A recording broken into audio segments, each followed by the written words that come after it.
उपमुख्यमंत्री तथा जनसन्मान यात्रेच्या निमित्ताने महाराष्ट्रातील तळागाळातील प्रत्येक जनतेशी संवाद साधत लाडक्या बहिणींचे लाडके दादा नामदार श्री अजितदादा पवार प्राण्यांच्या जोरदार गजरात दादांचं आपण या ठिकाणी स्वागत करूया।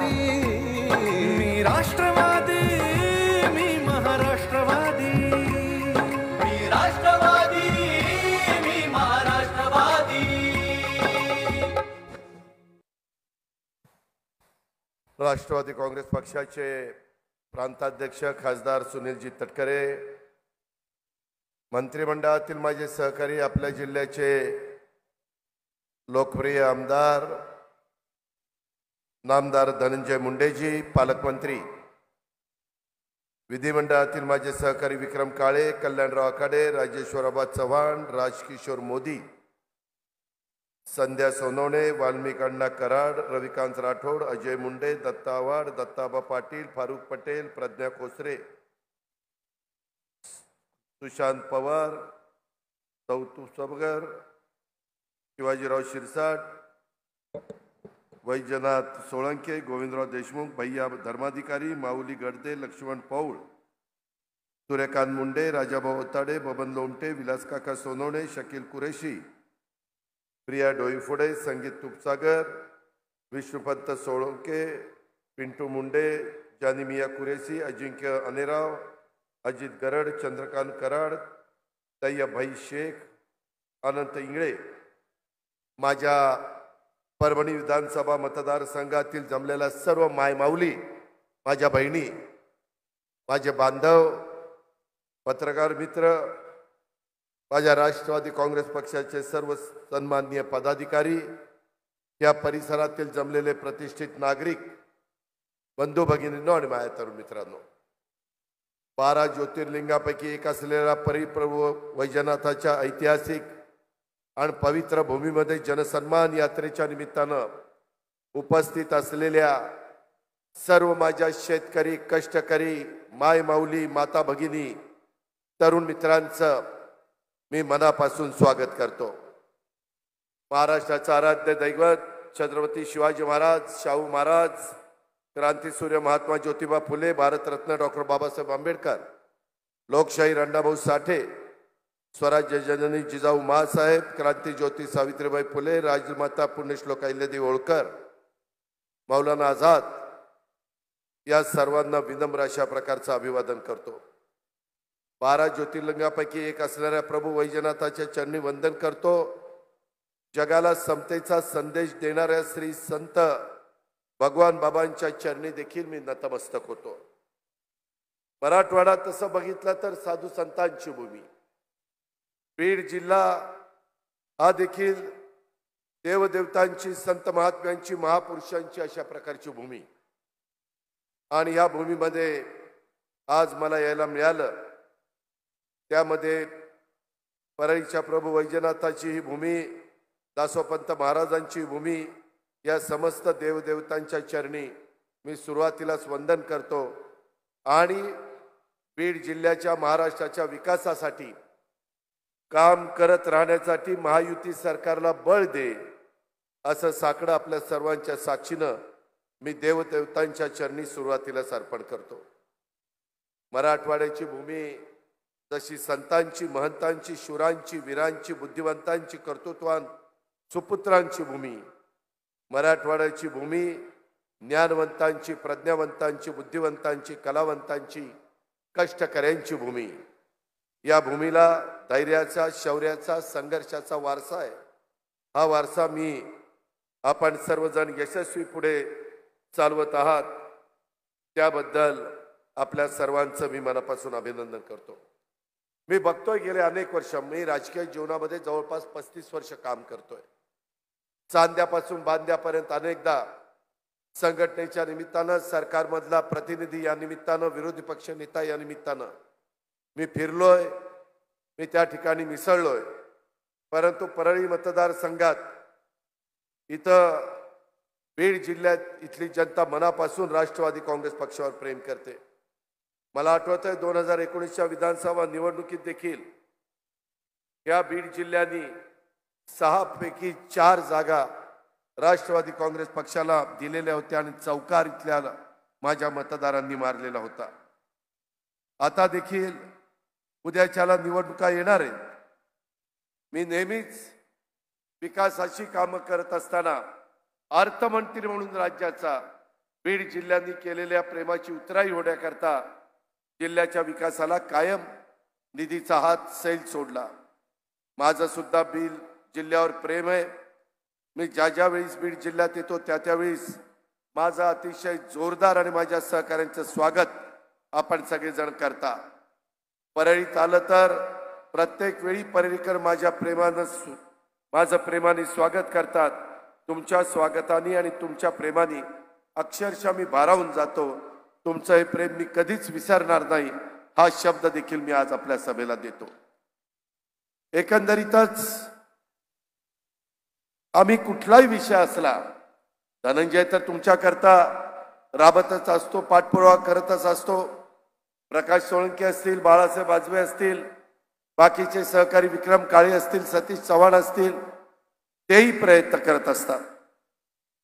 काल आम्ही कॅबिनेटला मंत्रिमंडळाच्या बैठकीमध्ये बीड जिल्ह्यात सीताफळ इस्टेट स्थापन करण्याचा अतिशय महत्त्वपूर्ण निर्णय घेतला. परळीच्या वडखेल गावात सीताफळ इस्टेट स्थापन करण्यात येणार आहे आणि त्यासाठी बीडकरांनो 53,60,25,000 रुपयाची तरतूद ही राज्य सरकारने केलेली आहे. इथल्या शेतकऱ्यांना, कष्टकऱ्यांना जी पिकं घेतात त्याच्यातनं रिसर्च झाला पाहिजे, त्याला संशोधन म्हणतात आणि त्याच्यातनं माझ्या शेतकरी बांधवांचं भलं झालं पाहिजे, माझ्या मायमौलींचं भलं झालं पाहिजे. बीड जिल्ह्याच्या परळी वैजनाथ इथल्या जिरेवाडीत वसंतराव नाईक कृषी विद्यापीठ अंतर्गत आम्ही शासकीय कृषी महाविद्यालय, शासकीय कृषी व्यवसाय व्यवस्थापन महाविद्यालय याला स्थापन करण्याला मान्यता दिली. त्याच्यामध्ये सोयाबीन संशोधन केंद्र ते स्थापन करायला मान्यता दिली. कृषी व्यवसाय व्यवस्थापन महाविद्यालय त्याच्यामध्ये अंतर्गत त्यालाही आपली मान्यता त्या ठिकाणी दिलेली आहे. आणि या बीड जिल्ह्यामध्ये कृषी भवन उभारण्याकरता 14,90,00,000 रुपयाचा निधी आम्ही मंजूर केला. आपण नेहमीच गोपीनाथ मुंडे साहेबांच्यावर प्रेम केलं, महाराष्ट्राने केलं. लोकनेते गोपीनाथ मुंडे साहेबांना, पंडितराव मुंडे साहेबांना मी विनम्र अशा प्रकारे श्रद्धांजली अर्पण करतो. लोकनेते गोपीनाथ मुंडे ऊसतोड कामगार कल्याण मंडळ याची स्थापना अनेकांनी घोषणा केल्या, परंतु खऱ्या अर्थाने मूर्त स्वरूप आलं ते ज्यावेळेस धनंजय मुंडेंनी त्याच्यात लक्ष घातलं त्यावेळेस या महामंडळाची स्थापना झाली. अशा कितीतरी गोष्टी इथल्या भल्याच्या करता आम्ही करण्याचा प्रयत्न केला. मला माझ्या मायमौलींना सांगायचं आल्यानंतर माझं धनंजय मुंडेचं अतिशय दोन्ही हाताला भरभरून राख्या बांधण्याचं काम माझ्या मायमौलींनी केलं. आता तुम्ही पाहिलं अक्षरा शिंदे आपल्याच भागातली परळीची भगिनी, तिला पहिला हप्ता जसा तुम्हाला पहिला आणि दुसरा 3,000 रुपये मिळाला तसा तिलाही मिळाला. तिनं काय केलं, त्याच्यातनं वेगवेगळ्या प्रकारे कच्चा माल आणला आणि आत्ताच आम्हाला ते झाड भेट दिलं.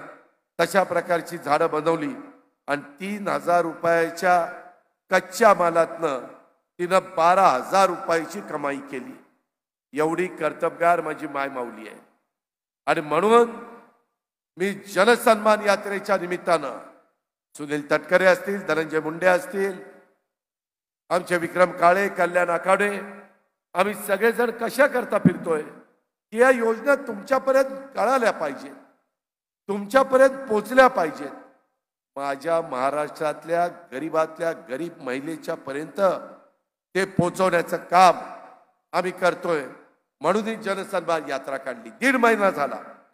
प्रचंड उत्साहाने स्वागत केलं जातं. प्रचंड महिला येतात, विश्वास व्यक्त करतात. कुठंतरी त्या महिलेला आम्ही सक्षम करावं, सबल करावं, आत्मनिर्भर करावं, ही त्याच्या पाठीमागची आमची भावना आहे, दुसरी कोणती नाही. मी नेहमी बघत आलोय. मी पण ग्रामीण भागामध्ये एकेकाळी एका विकास सोसायटीचा पंच होतो, नंतर चेअरमन झालो, नंतर बँकेचा डायरेक्टर झालो, बँकेला चेअरमन झालो, अशी माझी सुरुवात झाली. त्यावेळेस आमच्या शेतामध्ये खुरपणीला महिला यायच्या, त्यांच्या मागे मुकादम असायचा. त्यावेळेस त्यांना जवळनं काम करताना मी पाहिलं. धुणं भांडी करणारी माझी महिला, कचरा गोळा करणारी, काचा गोळा करणारी महिला, झाडू पोतना करणारी शहरातली महिला, स्वयंपाक करणारी शहरातली महिला. अरे तिला इतकं दिवसभर काम केलं तर तिची संध्याकाळी चूल पेटती.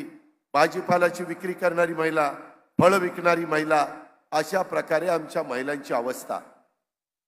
आणि त्याकरता आम्ही ठरवलं, मी अर्थसंकल्प 10व्यांदा सादर केला.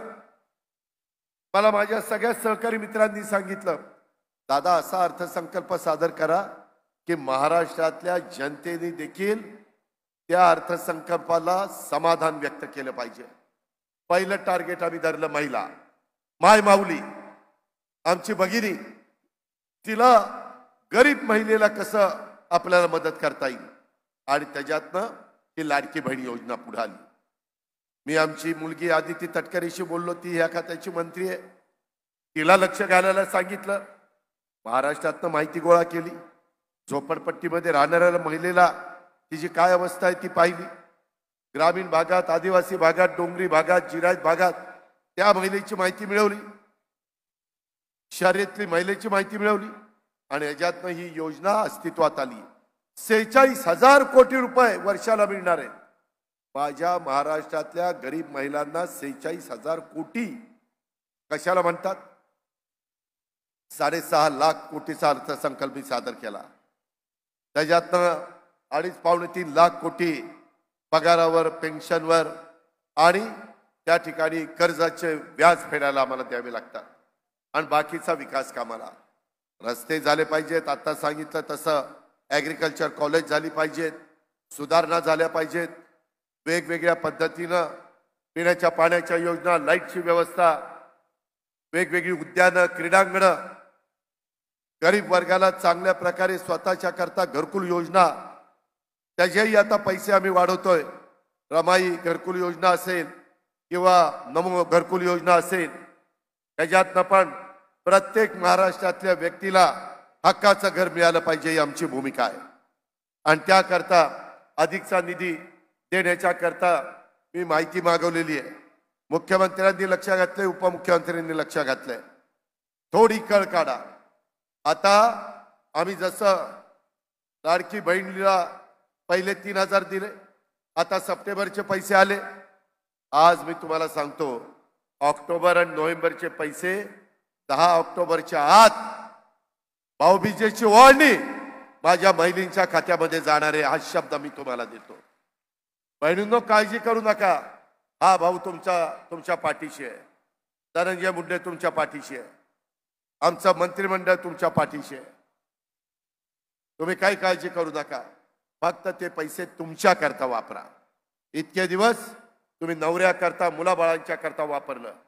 स्वतःला काही पाहिजे असेल तर मुरड घातली, नको मला घेण्यापेक्षा कुटुंबाला घेईन. पण तुमचाही अधिकार आहे ना. बघता बघता दिवस निघून जातात. सगळी सोंग करता येतात, पैशाचं सोंग नाही करता येत. आणि त्या करता तुमच्या डायरेक्ट अकाउंटला पैसे टाकले, मध्यस्थ नाही, डायरेक्ट अकाउंटला पैसे, डीबीटी. आत्ताच मी सकाळी आदितीशी बोललो, अजून किती पैसे पाहिजेत. तिने सांगितलं, दादा इतके 1,000 कोटी रुपये लागतील. तुमची सभा झाल्यानंतर मुंबईला जाणार आहे. उद्या कदाचित सुट्टी असेल, तरी देखील परवा दिवशी ते जे काही लागतात तेवढे पैसे तजवीज केली जाईल. काळजी करू नका. पण तुम्ही सन्मानाने राहा, सबल व्हा, सक्षम व्हा. तुम्हाला सुरक्षित पण आम्ही करतोय. मध्ये एक घटना घडली. काही नराधम, काही विकृत माणसं, कधी कधी त्यांच्या डोक्यात काय येईल सांगता येत नाही, आणि कुठंतरी अत्याचार होतो, अन्याय होतो. माझ्या मायमा मुलींना त्या ठिकाणी नको ती किंमत मोजावी लागती, माझ्या मुलींना मोजावी लागती. मधल्या काळामध्ये एका नालायकानी, एका विकृतानी बदलापूरला एक घटना घेतली. त्याला जेलमध्ये नेत असताना चकमक झाली आणि त्याच्यात तो मृत्युमुखी पडला. अहो ज्यावेळेस त्यांनी त्या कच्च्या बच्च्या मुलींच्यावर अन्याय अत्याचार केला त्यावेळेस उभा महाराष्ट्र म्हणत होता त्यांना फाशीची शिक्षा द्या, त्यांना जन्मठेपेची शिक्षा द्या, सोडू नका. आणि ज्यावेळेस आमच्या पोलिसांवर त्यानं गोळी झाडण्याचा प्रयत्न केला त्यावेळेस स्वसंरक्षणाच्या करता पोलिसांनी गोळ्या झाडल्या, त्याच्यात त्याचा दुर्दैवी अंत झाला. तरी देखील विरोधक त्यांची बाजू घेतात. चौकशी होईल ना, आम्ही कुठं म्हणतो कायदा हातात घ्या, परंतु ते बदलापूर 9 तास बंद होतं, रेल्वे बंद होती. ज्या घरातल्या कुटुंबातल्या मुलीच्यावर दोघींच्यावर अन्याय झाला त्या कुटुंबाला काय वाटलं असतं? तुमच्या माझ्या घरातली मुलगी असते तर काय तुम्हाला मला वाटलं असतं? याचं राजकारण करतात विरोधक, हे राजकारण. अरे निवडणुकीमध्ये आम्ही आमचे विचार मांडू, तुम्ही तुमचे विचार मांडा. जनता जनार्दन सर्वस्व आहे. कुणाचं बटन दाबायचं, कुणाला निवडून द्यायचं, कुणाला घरी पाठवायचंय हे घटनेचे शिल्पकार डॉक्टर बाबासाहेब आंबेडकरांनी संविधानाच्या माध्यमातून तुम्हाला तो अधिकार दिलेला आहे. वापरा ना, आम्ही कुठं नाही म्हणतोय. पण माझी विनंती आहे, त्यावेळेस जशी माय माऊलींच्या करता लाडकी बहीण योजना आणली, 3 गॅस सिलेंडर मोफत वर्षाला देण्याची योजना आणली, गरिबाच्या घरातल्या मुलींना शिक्षण कॉलेजचं घेता येत नाही आणि ते शिक्षणापासून वंचित राहतात. तिलाही काही ना काही डॉक्टर, इंजिनियर, वकील, पायलट, CA, IPS, UPS काही ना काही व्हायचं असतं. मग तिला नाही आहे तिचा अधिकार, त्याकरता तिला मोफत शिक्षणाची योजना आणली. लेक लाडकी, जन्माला आल्यानंतर मुली 18 वर्षाची होईपर्यंत तिला टप्प्याटप्प्यात 1,01,000 रुपये देण्याची योजना आणली. काय वाईट केलं? गरिबाकरता आणली, सर्व जाती धर्माच्या करता आणली. त्याच्यात मागासवर्गीय आणि आदिवासींना तर योजना होत्याच, पण त्यांच्याकरता देखील माझी लाडकी बहीण योजना आणली. गॅस सिलेंडरची योजना त्यांना आणली. या योजना जात पात धर्म पंथ बघून आणल्या नाही. गरीब माझी महिला, माझी माय माऊली, माझी बहीण ते बघून आणलेली आहे. त्यामध्ये अल्पसंख्याक असा, सर्वसाधारण असा, OBC असा, भटके असा, कुठल्याही जाती धर्माचे, मागासवर्गीय, आदिवासी कुठलाही अशी एक देखील महिला माझी वंचित राहता कामा नये. आता मी जाताना येताना धनंजय, मी विक्रम विचारत होतो तुम्हाला पैसे मिळाले का? त्याच्यामध्ये आमचा राजेश्वर पण होता, तोही विचारत होता. बहुसंख्य महिला सांगत होत्या दादा मिळाले. खुश, समाधान, आनंद व्यक्त करत होत्या. दादा चांगलं केलं असं सांगत होत्या. अजून काय पाहिजे? अरे मिळालेल्या सत्तेचा वापर हा सर्वसामान्य माणसाचे प्रश्न सोडवण्याच्या करता करायचा असतो.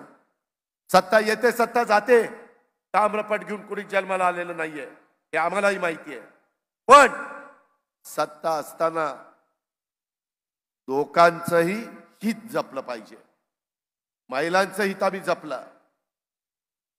विरोधक टीका करतात, आमचं सरकार आल्यानंतर योजना बंद करू. का बाबा, काय वाईट योजना? का तुम्हाला बघवत नाही? का तुम्हाला मळमळ होती?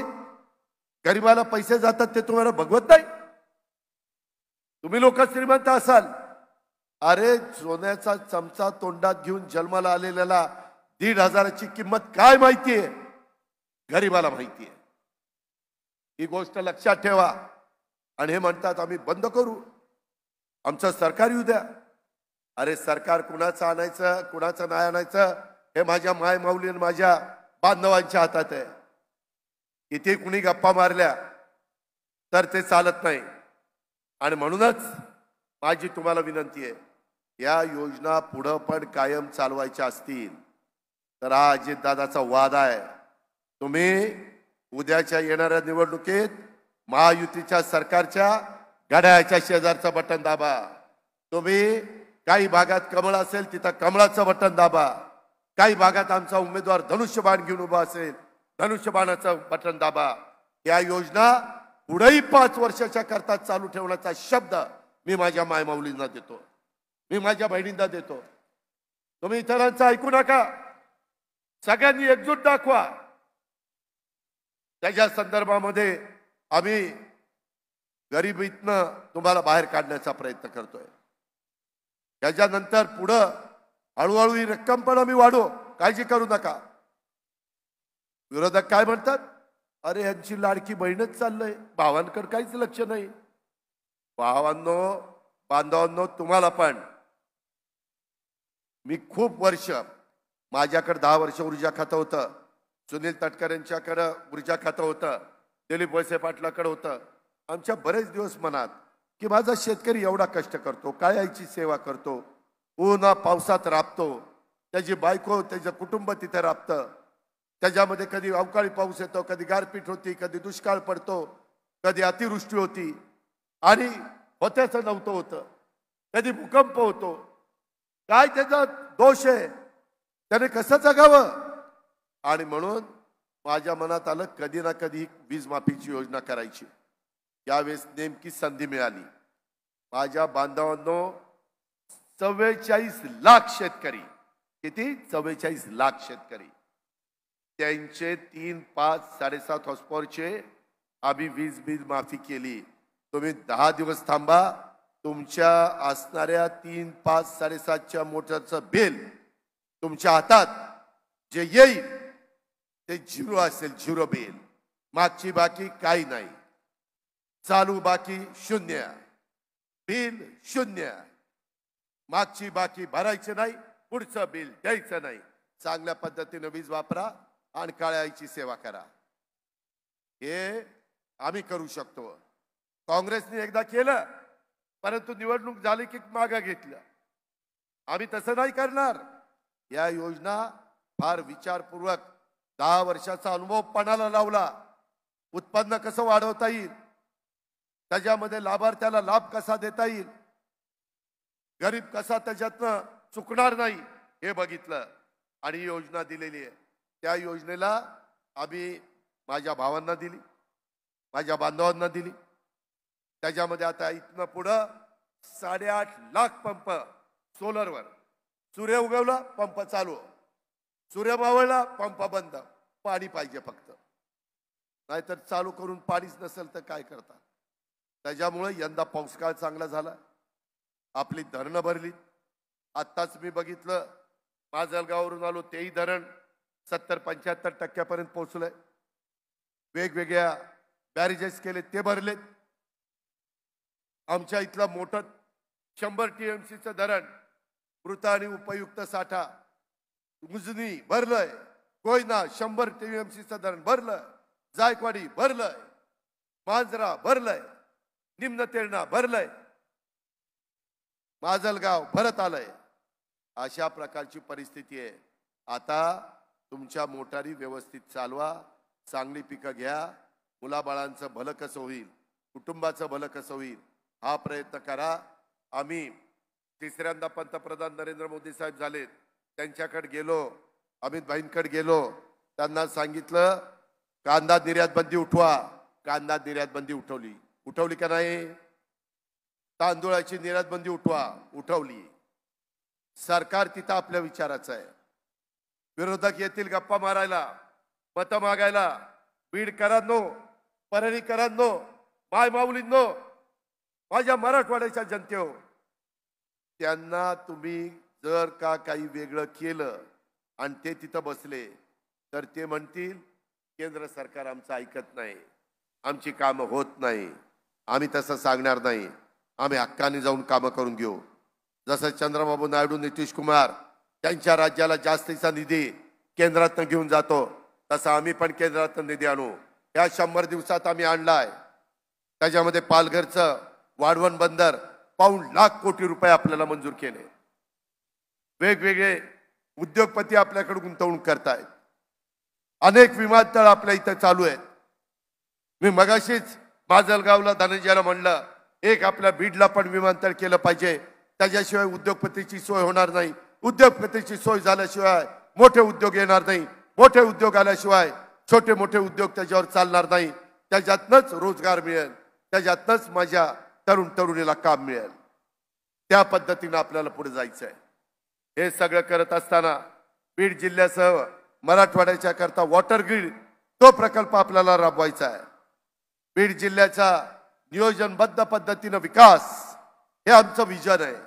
आम्ही ह्या योजना आणल्या, मागे हे केलंय, पुढे हे करायचंय, ही आमची भूमिका आहे.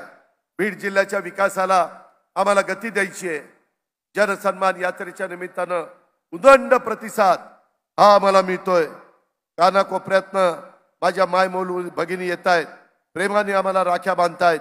राज्यातल्या मायमाऊली भगिनींचं प्रेम ही आमची ताकद आहे. या ताकदीच्या जोरावर अनेक संकट आम्ही पार करू शकू असा विश्वास आम्हाला आहे. माझ्या हातावर, धनंजयच्या हातावर बांधलेल्या राख्यांची शपथ घेऊन सांगतो, राज्यातल्या मायमाऊलींना काही कमी पडू देणार नाही. त्यांचं संरक्षण करण्याबरोबरच त्यांना आत्मविश्वास मिळवून देण्याचं काम राष्ट्रवादी काँग्रेस पक्ष करेल, महायुतीचं सरकार करेल. आम्ही बोलतो तसं वागतो. हा अनुभव राज्याला आहे आणि त्याकरता राज्याची आर्थिक परिस्थिती आपली भक्कम आहे. आजपर्यंत 1,60,00,000 महिलांच्या खात्यामध्ये लाडक्या बहीण योजनेचा निधी, सन्मान निधी दिलेला आहे. आणि आता ज्यांना पहिल्या 2 महिन्याचा निधी मिळाला नाही त्यांना एकदम 3 महिन्याचे प्रत्येकाला 4,500 रुपये जमा त्या ठिकाणी केले जाणार आहेत. हा महायुती सरकारने दिलेला शब्द पाळलाय. कोणत्याही परिस्थितीत ही योजना बंद होणार नाही. ही काळ्या दगडावरची पांढरी रेघ आहे. त्यामुळे मायमाऊलींनो, विरोधकांच्या प्रचाराला बळी पडू नका. तुम्ही काळजी करू नका. असे कितीतरी येतील आणि जातील, त्याला महत्व देऊ नका. मी काल परवा दिवशी कृषी भूषणचा कार्यक्रम होता आणि धनंजयनी मला सांगितलं, दादा 2023च्या कापूस सोयाबीन उत्पादकाला आपल्याला 5,000 रुपयाप्रमाणे हेक्टरी अनुदान द्यायचं आहे. 49,50,000 खातेदारांच्या खात्यात 2,399 कोटी जमा केले आणि ही संख्या 96 लाख आहे. तुम्हाला माहिती आहे, राज्याची संख्या 96 लाख असली तरी एकट्या माझ्या बीड जिल्ह्याची संख्या 9,60,000 आहे. म्हणजे 10% पैसे राज्याचा फक्त बीड जिल्ह्यामध्ये येणार आहे. हे काम धनंजय मुंडेच्या मुळे झालेलं आहे. आज पैशाशिवाय काही चालत नाही. मी नेहमी राज्याला सांगतो, अरे सगळी सोंग करता येतात, पैशाचं सोंग नाही करता येत. हे खरं आहे का नाही? त्या पद्धतीनं आम्ही पुढे चाललोय. आणि म्हणून मागाशी जसं बांधवांना वीज माफी केली, तसं दुधाचा व्यवसाय करणाऱ्यांना तुमच्याही जिल्ह्यामध्ये काही ठिकाणी दुधाचा व्यवसाय आहे, आष्टी, पाटोदा आणि इतर भागात, त्यांना लिटरला गाईच्या दुधाला 5 रुपये अनुदान होतं. उद्याच्या 1 ऑक्टोबर पासून म्हणजे आजपासून आम्ही ते 7 रुपये अनुदान केलेलं आहे. शेतकऱ्याचा फायदा करून दिलेला आहे. शेतकऱ्यांनी व्यवसाय करावा, सरकार पाठीशी आहे. 1 रुपयाची पीक विमा योजना, त्याच्यात पण धनंजयनी मध्ये कृषी प्रदर्शन इथंच भरवलं होतं. त्यावेळेस शिवराज चव्हाण आलेलं होतं, कृषी मंत्री देशाचे. त्यांनी सांगितलं की मी त्याच्यामध्ये लक्ष घालीन आणि माझ्या शेतकऱ्याला, महाराष्ट्रातल्या नाही तर भारतातल्या सगळ्या शेतकऱ्याला कशी मदत करता येईल त्याबद्दलचा त्यांचा प्रयत्न आहे. माझ्या मायमाऊलींनो, माझ्या शेतकऱ्यांनो, त्याच्यात आम्ही तरुणींच्या करता स्टायपेंड सुरू केलेला आहे.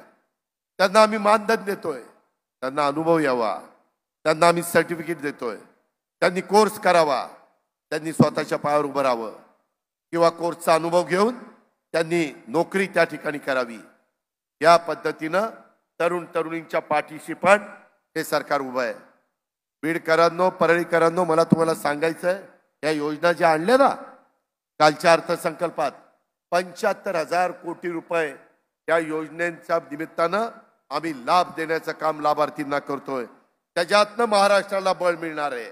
त्याच्यातनं महाराष्ट्रामध्ये परिस्थिती सुधारणार आहे. महाराष्ट्राचं आर्थिक चक्र हे जोराने फिरायला मदत होणार आहे. ही पण खुणगाठ आपण सगळ्यांनी मनामध्ये ठेवावी, अशा प्रकारची विनंती मी आपल्याला सगळ्यांना या निमित्तानं करतोय. आम्ही एवढ्यावर थांबलो नाही. आम्ही पोलीस पाटलाचं मानधन वाढवलं, 6,500चं 15,000 केलं. कोतवालाचं मानधन 7,500चं 15,000 केलं. त्याच्यामध्ये आशा सेविकेचं मानधन वाढवलं, 5,000चं 10,000 केलं. गटप्रवर्तकाचं मानधन वाढवलं. अंगणवाडी सेविकेचं मानधन वाढवलं. त्याच्यात कालच निर्णय घेतला 3.5 अधिक 1.5 अशा पद्धतीनं 5,000 रुपये आम्ही तुम्हाला अधिकचे देतोय. सरपंच उपसरपंच गावातली महत्वाची माणसं त्यांचं मानधन दुप्पट केलं. ग्राम रोजगार सेवक त्याच्याकडे कोणी लक्ष देत होत नव्हतं. कालच कॅबिनेटमध्ये धनंजय मुंडे आम्ही मुख्यमंत्री उपमुख्यमंत्र्यांनी त्यांचंही मानधन वाढवलं. त्यांनाही प्रोत्साहन अनुदान देण्याचा निर्णय घेतला. आज माजलगावमध्ये लोक भेटले, माझ्या आता परळीत लोक भेटले, हार देत आहेत, पेढे देत आहेत. दादा चांगलं झालं, महायुतीचं सरकार, आम्ही सरकारच्या पाठीशी राहू असं सांगतायत. होमगार्ड माझे पोलीस कमी पडतात कारण संख्या कमी आहे, भरती चालू आहे, परंतु भरल्यानंतर ट्रेनिंगला 1.5 वर्ष जातं. मग कधी कधी आम्हाला होमगार्डची मदत घ्यावी लागती. कारण आले सण की इतके लागून येतात. गणेशोत्सवाच्या आधी दहीहंडी झाली, गणेशोत्सव झाला, ईद झाला, नवरात्र झाला, दसरा झाला, दिवाळी झाली, ख्रिसमस, त्याच्यानंतर संक्रांत, त्याच्यानंतर गुढीपाडवा, सारखे सण. पोलिसांनी किती काम करायचं? हे पण माणसंच आहेत ना, त्यांचे पण हाडामाणसासारखे त्यांच्यात जीव आहे ना. त्याकरता होमगार्ड आम्हाला लागतात. आणि ते होमगार्डचा रोजचा भत्ता 570 होता. काल आम्ही 1080 केला रोजचा भत्ता.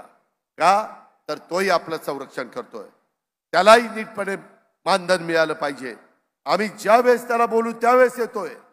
महिन्यातले 10 दिवस 10, 15 जेव्हा लागू तेव्हा येतोय. त्यामुळं त्यालाही तिथं मदत केली. अशा पद्धतीनं समाजातला कुठला घटक वंचित ठेवायचा नाही. सगळ्यांना घेऊन राज्याला पुढे न्यायचंय. शिवशाहू फुले आंबेडकरांची विचारधारा पुढे न्यायची.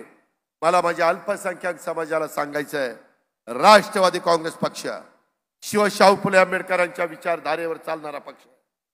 सर्वांना संरक्षण देणारा पक्ष आहे, न्याय देणारा पक्ष आहे. काही जण वाचाळवीर वेडीवाकडी वक्तव्य करतात, त्याच्यात समाजामध्ये अस्वस्थता होते, जातीय सलोखा बिघडतो, त्यामध्ये दरी पडती 2 समाजामध्ये, ती आपल्याला परवडणारी नाही. आज इथं देखील माझा अल्पसंख्याक समाज मोठ्या प्रमाणावर आहे. त्यांनी मला सांगितलं, दादा आमच्याकरता काहीतरी करा. त्यांच्याकरता आम्ही मार्मी काढलं. जसं आरटी, जसं बार्टी, जसं टार्टी, जसं सारथी, महाज्योती, अमृत, तशा पद्धतीनं आपल्या अल्पसंख्याक समाजाला आम्ही मार्टी काढलं.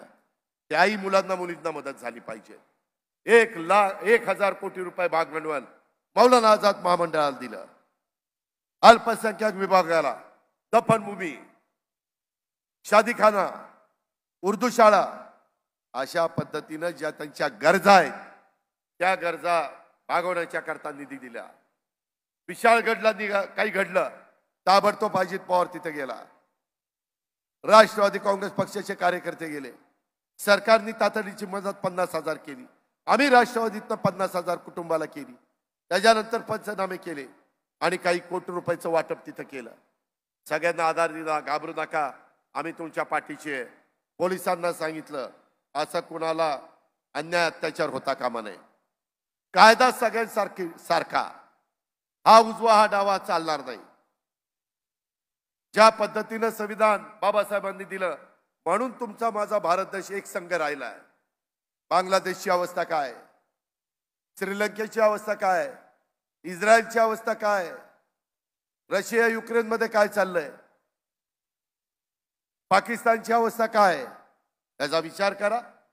एवढा मोठा आपला देश, एवढ्या भाषा, एवढे जात धर्म पंथ, पण सगळेजण एकोप्याने राहतात. हे आपलं भारतीयांचं एक चांगल्या प्रकारचं लक्षण आहे. हे आपल्याला विसरता येणार नाही. ही आपली परंपरा आहे. यशवंतराव चव्हाण साहेबांनी सुसंस्कृत महाराष्ट्र कशा पद्धतीने असावा ही शिकवण आपल्याला दिलेली आहे. त्या रस्त्याने आम्ही चाललेलो आहे. तुम्ही आजपर्यंत धनंजय असेल, बाकीचे माझे सहकारी असतील, पदाधिकारी असतील, या सगळ्यांना साथ देत आलेला आहे. माझेही कार्यकर्ते कुठे चुकणार नाही. तुमच्या पाठीशीच उभे राहतील.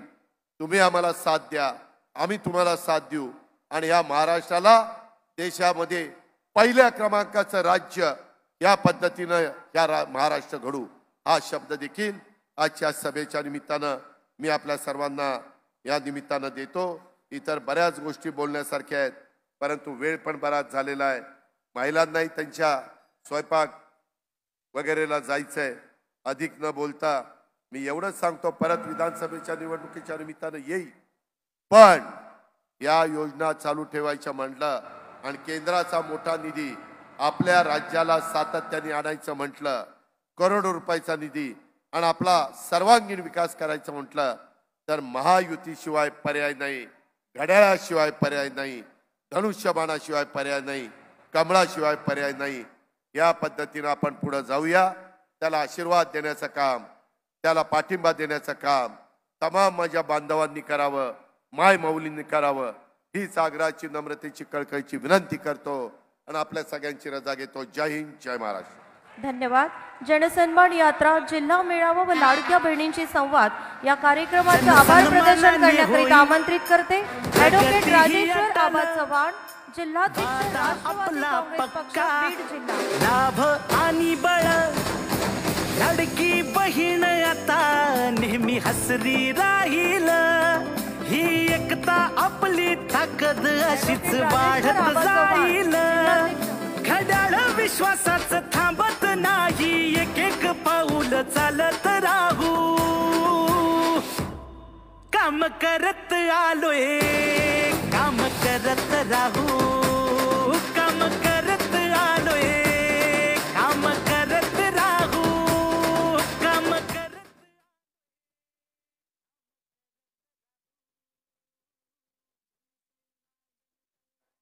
हॅलो.